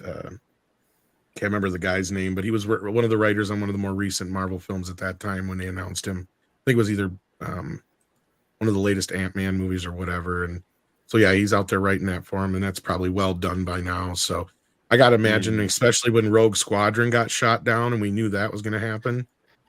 I mean, at this point, those are the only two projects that are still alive is the Waititi and the Feige project, basically. Not the Acolyte? Yeah. Well, the Acolyte's a TV show. Oh, see, that's the thing, and we've heard before that Kathleen Kennedy can greenlight TV shows until she's blue in the face. What she can't do is get a movie without going through the other channels, right? So that's what we've heard is the big difference. So this news, Andre, sounds like that whole regime is on its way out. Under hopefully that's what Chapek is trying to clean up. Actually, there's kind of several regimes and several clubs going on there at once. Now, we don't know any details here. And it could be that Kathleen Kennedy didn't like her either. Maybe she saw but I want to be the queen, and here's someone that's going to be the new queen. I can't have that. Maybe the two of them clashed. We don't know. But it was as Tom said, she came in, and then there was silence. Is that silence because she just did her job and there was no drama? Or is it silence because there was nothing but drama, but not so loud that we heard anything? Or number 3, is she another Kiri Hart who took the blame for something that Kathleen Kennedy did? That's also very possible. Because remember, this is right after Obi-Wan. Yeah, this is right after Obi-Wan and stuff like that. And I'm thinking that was the big final straw for her because she was one of the producers listed on Obi-Wan too. Yeah, I think that Obi-Wan was such a failure that human sacrifice was needed to appease Chapek. For those who don't remember, Kiri Hart was the one who got the axe right after The Last Jedi basically tanked the franchise. Wow. Another person. Star Wars. It has not been a good year for Star Wars. Actually, she got fired right after Solo, wasn't it, Andre? I don't recall. It was one between one of those two, yeah, but either between the complaints or Solo, yeah. It was also a case of sometimes such failures requires human sacrifice, and just like in Hellraiser, then Kathleen Kennedy, the sacrificial thing is going to be on her unless she chooses someone else. Actually, now that I think about it, it was Last Jedi. Because I remember they were saying she's supposed to be working on some project with none other than Rian Johnson. Kiri Hart was, yeah. But see, she had a similar thing. She was fired from her position, but she was still working within Lucasfilm, much like Regwan is supposedly doing too. right? So it's the same kind of exit package, it sounds like. Interesting. But we know that the Rian Johnson trilogy ain't gonna friggin' happen. Well, he keeps trying to tell everyone that it will. When? I'm just telling you. Don't shoot the messenger. No, I know, I'm not. I know you desperately want to see it, Tom. All right. Who doesn't? Give it My whole point is like, if this was such a priority, don't you think his contract with Disney would take priority over his Netflix contract that came after the fact? You know, he's all hung up. Like that's thing. Because that's what I said. I said, you'll wait. The excuse will be that he got wrapped up in these Knives Out films, and then he'll be, I just lost the drive to do it, and I don't know if it's going to happen now. And in about a year or two after he's done with the trilogy, that's what you'll hear. Yeah, I can believe that. So moving on, Paulie, we've got another person that has been left now, gone, on their way out for some time. Yeah. Take it away, my dude. Walter Hamada. You're muted. Oh, Paulie. You're muted, bro. Okay, here we go. DC Films boss Walter Hamada has departed studio as Warner Brothers Discovery finalizes exit. After 15 years at Warner Brothers and 4 as the president of DC Films, Hamada has finally left Burbank. See California lot. That's funny. Sorry. Inside word has it that his exit package included don't let the door hit your ass on the way out. Basically, it was about it, probably. No, I don't know. Sources tell Deadline the exec is waiting for the senior Warner Brothers Discovery brass to finalize his exit payout. So he's left, but they haven't even finalized what he's getting. I think it kind of depends on what his next couple movies make, too, or not. Right. Because for those who may not know or may not remember, Black Adam is still under his purview. What else, Andre? Everything up through Blue Beetle, basically, is under his green light. Everything that is currently in development, with the exception of Joker 2. Yeah. Oh, Joker, because Joker was never his? No. Well, the first one was one he greenlit, but that was one thing that we were told and then was basically confirmed when Joker 2 got greenlit, like instantly, because I was told that was the first thing that Zaslav said was, I want Joker 2 off the ground and give me a script for Batman 2, but it's got to be shorter, lighter, And right away, first thing we heard was Joker 2's happening. You got Lady Gaga. It's going to be a musical. Boom. As soon as he came into office, like it was instantly. And then, we've been hearing little bits and pieces, like we just talked about the Batman the other day right here with Mr. H. And we kind of sounds like we heard similar-ish things that a lot of it's going to depend on how well the Penguin does for HBO Max. So we'll see on that. But that's kind of where they were at. And then his next deal was, I heard, was he wants a 10-year plan for DC. He wants it to be like Marvel was, where everything's connected and And he was hoping to get Henry Cavill back, but he wants a reset. And then he went and used that exact term in the earnings call. He said, we're going to do a DC reset and so on and so forth. So, yeah. So basically the Flash, Blue Beetle, whatever else does manage to still come out. Batgirl was one of them. That's been canceled. What else is out there yet? I can't remember. But there's like one or two other movies. Shazam 2, thank you. And technically Wonder Woman 3 would be Aquaman 2? An Aquaman 2, but Wonder Woman 3 is being worked on from what I've been told. So, Okay. And there may be a spot for a cameo for Henry Cavill in Wonder Woman 3 we've been hearing, I guess, as well. So we'll have to wait and see.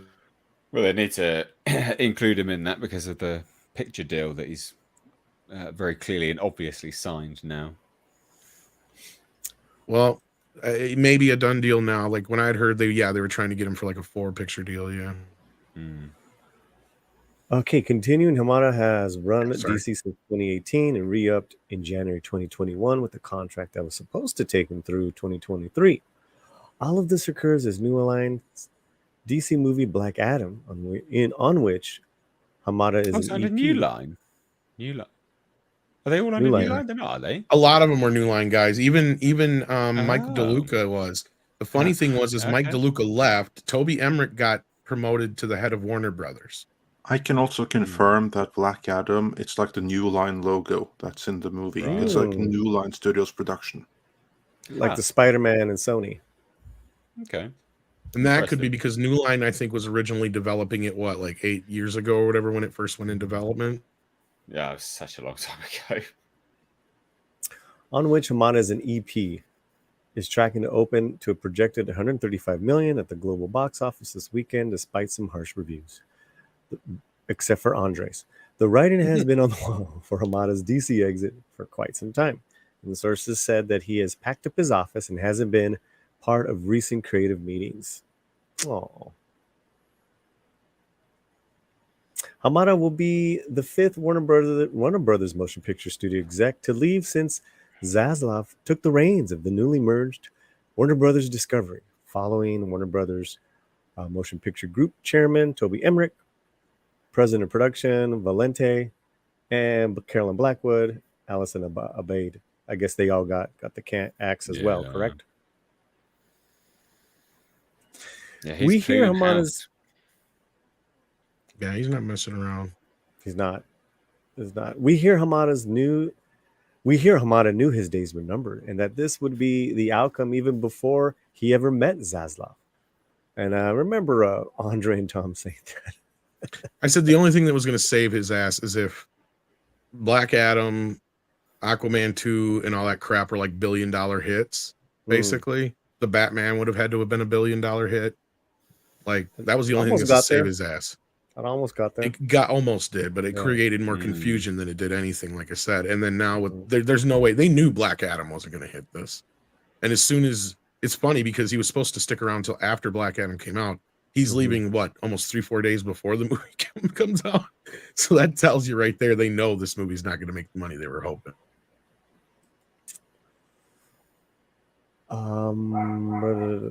Forgot where it was at. We'll just leave it here. Zaslav recently courted former Warner Brothers development exec and Lego movie producer Dan Lin for the post, and former Fox chief Emma Watts, who has long loomed as a possible head. Hamada is not Feige. The low-key executive is said not to be a gifted talent schmoozer, for instance. But this is not to discount his efforts since moving over from New Line. Among his accomplishments was creating crossover between DC Films and the HBO Max streaming service. That's brutal criticism right there. They say that he's not a politician. And what they praise him for is something completely, utterly obvious. When the mandate from the higher-ups was to create links between the content on HBO Max and on the big screen, he did as he was instructed. So he's not a politician, and he didn't do anything unique that wasn't done everywhere else in the company. This is not any impressive parting words right here. It was just done as he was told, basically. Just can't, yeah, not a good politician. No good for meetings. Company man. Navigating Company. He was also probably left on this long because I suppose after a certain date they had less of a payout too. I bet. Oh, for sure. That's what I'm saying. Because if he was only up till 2023, then yeah, it was probably like October of 2023. So as long as they made it within that year, it could have been, for all we knew, quite a bit less.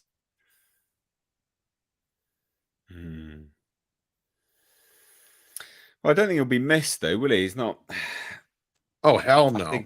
Hell no. Well, yeah. We were joking. We were joking before. The only reason he was keeping him around is in case he wanted to fire somebody else yet. When he got mad, we already knew he was out the door, but it was like, it's just technical BS now. I've previously made the joke that he, after like the whole Amber Heard and Ezra Miller thing, he was probably tempted to rehire Ann Sarnoff just so that he could fire her again. Yeah. I heard he was so pissed about that whole thing, especially the Amber Heard thing. Yeah, I heard that. Yeah, I mean, you could see he wasn't very impressed having to be interviewed for it all either, taking questions and stuff. Yeah, Hamada being a part of that was a big embarrassment for them. Yeah, huge. Well, I mean, it'll be interesting to see. Well, they still don't have a replacement or anyone in charge of DC now properly anyway, do they? They've just got the 2 studio that we heads. know of. No, yeah. So that'll be interesting. It'll be interesting to see what happens moving on from here. But moving from one superhero franchise to another, this is kind of where we're gonna round out now. We have rumors and rumblings of Fantastic Four and Adam Driver as Mr. Fantastic or Doctor Doom. What? Yeah, I heard this, and maybe Doom, but even that. Why would he be Mr. Fantastic? We've already got a variant of Mr. Fantastic. Well, I heard he's not going to be the Reed Richards. Yeah, and it but that was- variant sucked though. No, but again, but it's a variant, isn't it? So there would be one in that universe that should look exactly the same. Generally. Yeah, could. But they've established that heard all the others look exactly the same. So it'd be odd if they didn't now. Yeah, I basically heard we only got what's his face and Doctor Strange as fan service because they were never going to put him in the actual movie. I imagine they're going to go with a younger cast. Yeah. Well, yeah. What I mean, but I don't. God, thoughts. If this is true, that leans into that, right? I mean, I know Adam Driver isn't young, but he's Say he's not younger. young. Well, Paul? What are your thoughts on Adam Driver generally as an actor? I guess we'll sort of get everyone's thoughts on that first. I don't get Adam Driver at all. No. No. No. Restraint. No. I mean, what really baffles me too is that how he's considered a sex symbol by some. I think that was only Raylo's, wasn't it? Yeah, maybe that started it because before then he was like such a weird nerdy dude who was doing little indie films and roles here and there, but he's all right. But I'm just not I just don't. I'm not a fan of him. Okay, Tom, yeah. Fan. I mean, I'm not a fan. Like don't hate him. I mean, I've seen him in a couple things, and I mean, I think he's got a unique. He's definitely a decent actor. He's got a unique way about him to where he stands out, which is something you want actors to do. And I was thinking, like, he does make good villains, or could have a good career playing the villain in a lot of these films, because he's definitely not a leading man type. If you got him as Doctor Doom, if you didn't go too emo like you did with what's his face, Kylo Ben, maybe. But other than that, I don't really see him being in this movie, or why you would want him to be in this movie. I mean, I don't think he's that big of a draw, especially as a lead. At all, is he? No, not really. Literally no draw. No. Let's be real. Like, the only reason he's not a character actor, or like a guy who plays villains all the time, anyway, is just because of Star Wars, probably. But he hasn't really had a bunch of things since then either that I can think of. No, he's got some movie. He's got some dinosaur movie, which has had to go back for reshoots for Sony, I think it was, if I remember rightly. He's been in a couple of high-profile films, House of Gucci, and then the movie with Scarlett Johansson that got a bunch of nominations. So Hollywood loves him. Andre, do you love Adam Driver? I don't love him, but I like him fine. I like him as an actor. I think he has a good range in the movies that I have seen him in. And when I see him on the cast list, like for instance, if I see him on the cast list as at something he's completely unfit as, I'm like, I don't think so. But if I just see him on the cast list of an original movie, I'm excited because I know that I'll be getting an intriguing performance. To the extent of which I'm a fan of someone like that, I'm a fan of Adam Driver as an actor. Well, what do you reckon? We'll go back in reverse now. What do you reckon to him being Mr. Fantastic or Doctor Doom? Which one would you take, and do you think it's true?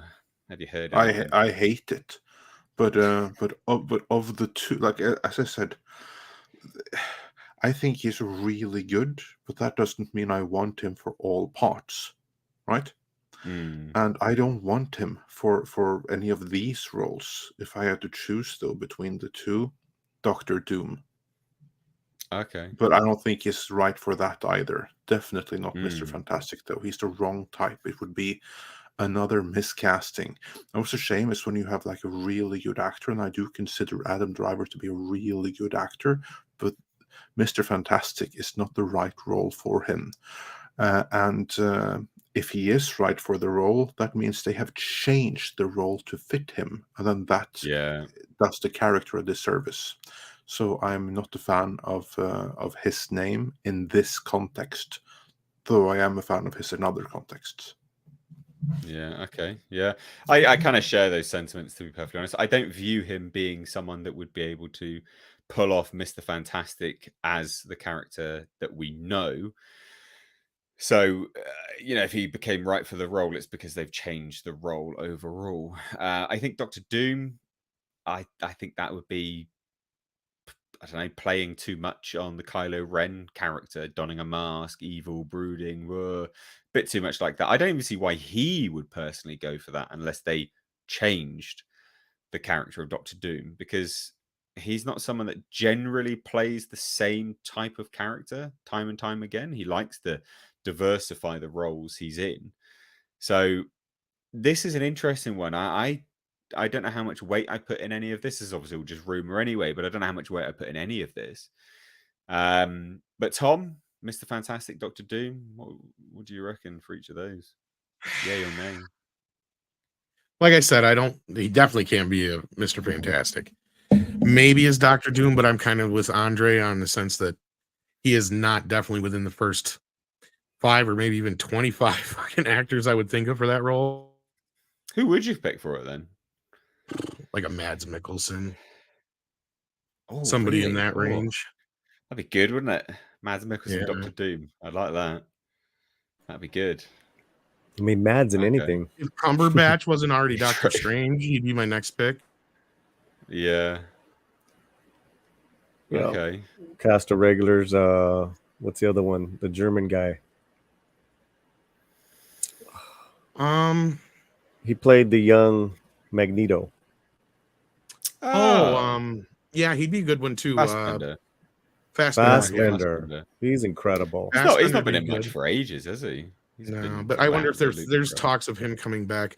That's the thing. We've heard that they might be bringing back the old X-Men cast too, for that matter. So, Lord knows. What was the role that? What's that? Adam Driver as Mr. Fantastic or Doctor Doom. No, I reckon. Absolutely you don't like not. Either. No. What about Miles Teller? Didn't they want him? I don't like Miles Teller. Miles Teller is the worst Mr. Fantastic that has ever been. He was the worst. Was he? Oh, that's right. I didn't see the movie. Yeah, he was Miles Teller. Already was Mr. Fantastic. Yeah, that sucks because he's such a big star now. He was the worst part of the movie, but he was the worst part of that movie. I'm so sorry. He would have been better as Ben Grimm. Now, if they would have actually not sorry because I did not see that film. I'm actually not sorry. I just think Miles is a better actor now. But yeah, Matt Smith would be another one that might be decent. Yeah, he's amazing as Damon. Yeah, but he's technically already in the MCU. So yeah, he's the bad guy in he's in the House of Dragons, right? Morbin. Yes, he Matt is. Smith. For me, though, for Doctor Doom, I would rather go with someone that we don't know, but who would be perfect. Because, like Doctor Doom in the comics, he's supposed to be a gypsy. So I would not be opposed to them going to Romania or Hungary or the former Republic of Yugoslavia and finding a great dramatic Shakespearean actor of gypsy origins. Or failing that, go to India and find a great Indian actor for the role, because the Romani gypsies that Doctor Doom is supposed to hail from come from India originally. I would be very happy with that. I'd actually prefer that, but of course, failing that, Mads Mikkelsen. But I think if you want to do it right. I mean, Latveria is supposed to be like a really Eastern European place, like, say, Romania. And then if you want to be true to that, then ideally find a gypsy actor from there. That's true. It's a great idea. Yeah. I like Yeah. the Indian bent for sure. Yeah, There's plenty of exactly. fantastic There's actors. so many so good, and I'd rather see one of them get to Well- play Doctor Doom. And it wouldn't be woke; it would be appropriate. And Latveria could be like a counter to Wakanda as well in the universe. I'm surprised they haven't brought it in yet nearly at all. So Well, that is Yeah. supposed to be kind of a shithole apart from Doomstat. So well, that's what I'm saying. It's like Yeah. another counterpart to it. So yeah. Aren't they bringing that in Black Panther Wakanda Forever? I think they Maybe are. it'll be mentioned. That's the rumor. Yeah, the rumor has been going around that. See, that's the other weird thing about if as far as we know, they've already casted Doctor Doom, according to the rumors anyway. Because supposedly there's a cameo or a reveal in Wakanda Forever that Doctor Doom is supposedly behind it all. So we're supposed to find out who Yeah. Doctor Doom is. But yeah, That'd be interesting. maybe it's somebody we haven't known all this time. Maybe it's Martin Freeman or something like that. Oh, Remember the white guy from Yeah. I hope not. Black Panther? He was in mainly, but yeah. Oh, dear, dear. That's let's what I get was trying to think of, somebody who was white and had a connection with those things, and that's the only one I could come up with. Yeah. Well, yeah, he was in one of the other movies as well, wasn't he? He was in mainly. He's been in Black some of Panther, them, but like Black Panther was his most prominent role because that's the one where I think they Yes. fixed his he almost got killed or whatever. And Yeah, What's when he the, went to Wakanda, didn't he? What's the age we're looking at for Doctor Doom? Age range? I figured you'd want to go in the 30 age range, somewhere in there. Depends on I which figure- version you're going of the Fantastic Four too. But yeah, go ahead, Andre. I'm sorry. Yeah, sorry, no, I didn't mean to intercut you, but I'd figure someone in the 40s to 50s. You want Right. Doom to be You're a going little bit older. older, more experienced than a young guy in his 30s just starting out, not knowing what he wants to do. I was never a fan of the really young Doctor Doom, like for instance in the Ultimate Fantastic Four comics. There he's too young because he's the same age as Reed Richards, and Reed Richards also shouldn't be that young. He also should be a man in my book in his 40s, 50s, older. Yeah. And of course he can have a much younger wife, but he needs to be someone older, more experienced, and Doom needs to match that. So he has to be someone in his 40s or 50s. Yeah, So but I you would forget, say- Andre. That's the only time they have a problem with age differences, when it's an older man dating like a woman in her 20s or 30s. But that's part of the. If there's one place to do it, it's Fantastic Four, is it? I'm being facetious, but now if she was underage, it'd be a different story. Never mind. Sorry. Well, yeah, Hollywood. On that note, let's get us some super chats real quick. That 70s rock fan says we need a close up of Paulie's mustache so we can remember what it looked like before it grows out of control and takes over the world. Come on, Paulie. We need to see that mustache up close, my dude. I'll tell you, not many men nowadays can pull off a mustache and still look Quite macho. tash. Paulie has pulled it off though. Yeah. I got a little bit of one coming in, connected up. I mean, Andre. Well, now without you see, like me, like without the rest of it. See, that's the thing, because like in the 80s, Got a little buddy down there. it became like after the 80s, like mustaches went out of style in the US anyway. Like, yeah. Well, I did get some mustache tips from my uncle. And Let's just say the only men that had mustache after the 80s were very happy men. Wow.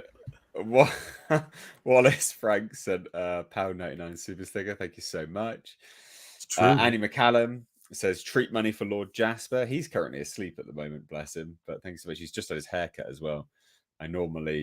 Jasper is my border terrier, ladies and gents. I normally post pictures of him before and afters, but yeah, I didn't this time. I don't know why. I think I just forgot. But yes, thank you so much, Andy, my dude. Claudio Rogojan, sorry, butchered your name, sent $1.99, says the original Silent Hill movie was okay. Thoughts? Yeah, thoughts on the original Silent Hill movie, I guess. I didn't hate it. I thought it was all right as it went, to be fair. I thought it was a pretty decent adaptation of Silent Hill. I can't remember it too much, but I remember it being okay. I remember the nurses. That's what I remember. And Pyramid Head. I've never actually seen it. Andre, I think you enjoy the film, but you've never played the game, right?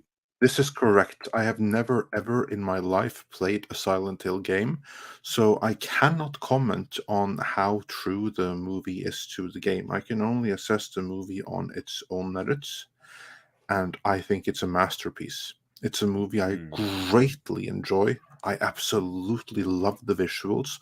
I love the music of it. It's so intriguing to me.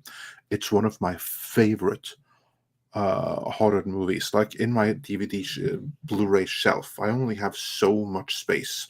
I have a tons of movies in like in boxes and folders and stuff like that, but only the cream of the crop do I have out there on display in the shelf. That's like reserved for like 50 movies maybe. It's one of them because it's one of my favorite horror movies. It's so good, It was Sean Bean, in wasn't my it? opinion. It was with Sean Bean. Yeah, He that's was the in one. it, wasn't he? Yeah. No, I he do die? remember it being good, but I just, He actually survived it. Wow. miracle. Sean Yeah, Bean. and Like, just the died for ending everything. of it. I'm not going to spoil the ending, but the ending with him and his family, the intercut scenes of them being so close yet so far away, I thought was absolutely fantastic. So I think it's a riveting movie. It's not okay. It's great. It's one of the most underrated horror movies out there because I think it gets this unfair stigma for being a game adaptation. And I will point to, oh, so you think there's no such thing as a good video game adaptation? I present to you Silent Hill. Forget that it's a video game, as I did because I never played it. And what you're left with is a really cool horror movie in its own right. I remember it being good. I just don't. I'm gonna have to watch this again now, aren't I? Really? I like. Yeah. Okay. I'm gonna have to watch that. Would it be on my Halloween list? Tom, what do you think to Silent Hill? Like I You said, I've seen it? never seen it, never played the game. Seen it, never played it. It came out at a time when I kind of fell out of video gaming for a bit, and I was never a horror game fan unless, it's kind of, I'm really kind of picky with gaming. I'm kind of like with Yeah. Andre, like classic gaming's one thing, but newer games just depends. To me, it's a more modern game. So, but as far as a movie as a Yeah. concept, it sounds Kind of, interesting, but it's never been something I've just been into. I'm not saying I wouldn't check it out, but I don't know about this Paulie? modern stuff. Yeah, no, not really. You not seen it? No. Why is it only because it's bloody only me and Andre that have seen this film? Well, I thought it was Sorry. good, but I can't remember it. I remember it being good, but that's about it. Andre's given it a riveting review, though. Masterpiece. So there you go. I really think so. Where horror movies are concerned, I think it's a masterpiece and it's up there with the best of them. Yeah, no, I am gonna act. I will genuinely sit down and watch it again. Maybe that's something we can do. A little retrospective for Halloween. Andre, good sir. I'll I watch it look and you. forward to seeing your review. See how it Oh, no, holds up. I meant me and you watch it. Oh We yeah, talk that'd be about it. cool. A That'd be cool. Yeah, sure. retrospective live stream. God. Yeah, that'd be cool. I'd be all for that. Donovan said $2. Says Zachary Quinto was Doctor Doom. Gotta say, I hate that actually. I don't like that at all. Don't become a casting agent. Hey, now be nice. Yeah, Right. yeah, no, like it's an inspired choice, but I would take to the streets and riot if they actually did that. I put up two choices for Dr. Doom in the private chat. Two incredible older Indian actors whose work I've seen a couple times this year. Going off of and based off of what Andre gave me, that whole idea of it being an older, kind of more gypsy looking, and these dudes are all macho. Yeah, I could see that. You know, and their voices are incredible, and they know English. They're they're just perfect. Commanding. See, that's where you need to go to properly cast Dr. Doom, I think. Yeah. Yeah, quite like that. So, ladies and gentlemen, just real quick sort of housekeeping, which I've got to say. Thank you all, obviously, so much for joining this stream. This stream will not be on the main channel now after the fact. It'll be over on Missed Reviews Live Archives. It's over there. You'll also see clips. So if 2 hours or whatever is too long, you'll just see clips from specific topics that we've covered today, or just funny little bits that I think are worth clipping for a laugh and a separate video that you guys might enjoy. But you'll find a link to that in the description box. So please do head on over and subscribe. Really important to subscribe and turn the bell notifications on, just so you don't get kind of confused and it's all there and you know where it is and you can watch it all. Thank you so much to my esteemed guests and co-hosts. We've got Andre and Tom from Midnight's Edge. Tom with the Halloween mask there, looking terrifying. But what have you guys got coming up, Andre, Tom? Well, I got Midnight's Edge After Dark in about an hour. Then we got the morning show in the morning. I think we're dropping a video at some point here eventually. Andre's working on his review. What else? Yeah, and we have another Lord of the Rings video coming, and more live What video streams. is that? So what's the Lord of the Rings video? Can you tease us? I can tease how it's about the public perceptions about the movie are shifting, including in the media, with many of the media who used to love it are now starting to turn against it. Incredible. Yeah. Aren't they just? It was actually written on Tuesday, but we couldn't release it until now. So, well, that's when a lot of the articles came out, Monday and Tuesday. Well, these articles just started flooding it everywhere. It's like, oh, now it's done. We can admit it's shit. And you're like, what? What's going on here? In fact, I can drop that video right fairly soon here. I think we may be dropping it shortly before Midnight's Edge After Dark. But well, there you have it, ladies and gents. Heard it here first. You'll be able to head on over to Midnight's Edge. Again, links in the description box. Should be Midnight's Edge After Dark there as well. If not, I will get that remedied and chuck that in there. Paulie, what have you got coming up? What have you got going on? Yeah, I just dropped a video, so if everyone can come and check it out. It is a little information on the 1931 Spanish Dracula that was filmed the same time as Bela Lugosi's was. Bela Lugosi would film it during the day. They filmed at night, and a lot of people think it is a superior film. So that video's up, and we're probably going to work in conjunction. Well, we are going to work in conjunction with Midnight's Edge Espanol and do a movie night. And we're going to watch the Dracula in Spanish. It looks fantastic. Yeah, cool. Excellent. I never even heard of that.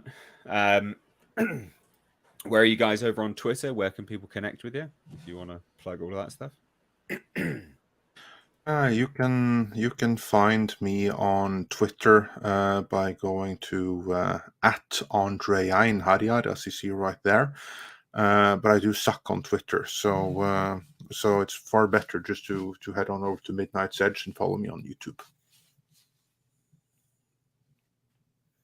Thomas Connors Jr. on Twitter, and of course made on Midnight's Edge After Dark on YouTube.